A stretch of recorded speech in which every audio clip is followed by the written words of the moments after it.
Hey guys, today's video is all about something that's happened on a lesson I was having. Young girl having lessons, doing an intensive course, and we started the lesson off and we were driving along and we got to the first mini roundabout. Now, the young lady knows the rules for roundabouts. She's not silly. She knows she needs to give way to the right. She knows she needs to apply her mirror signal, position, speed, look routine. She knows all this.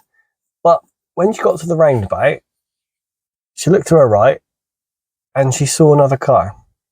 So she stops because at the mini roundabout, she needs to give way to the right. And she could see the car was coming across. So we need to stop.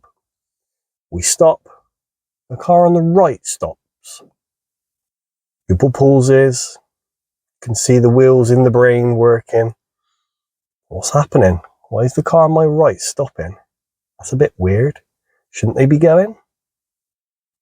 She then looks to her left. She sees another car.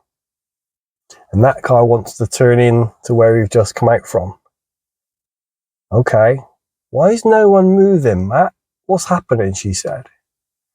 And I said, it's because everybody is giving way to everybody else. I like to call this stalemate or deadlock, or sometimes like a Mexican standoff where you're all just giving way to everyone else and someone has to break the deadlock. Someone has to move first. Is it going to be you? Is it going to be the person on the right? Is it going to be the person on the left? When you move, if you are confident enough and you move onto the roundabout, which you're allowed to do, you are allowed to do it. Just because you're a learner doesn't mean that you can't move first. If no one else is moving, you can move first if you want to move. When you then move, you then become a blocker for the person on the left of you. Yeah? So you've blocked the person on the left. So the person on the right can then move. So we would then move. The person on the right would then come across. We're blocking the person on the left. Once we've turned, the person from our right goes behind us. And then the person on the left goes last. It might not work like that. It might be that the person on the left goes first, and so on and so forth. But just remember that when you get into the small roundabouts and the mini roundabouts, there is a possibility that you might have a Mexican standoff. And it's okay for you to move first. You don't have to wait for everyone else to do their thing. If you can see no one's moving, just move, just get going. Off you go, and then the roundabout moves again.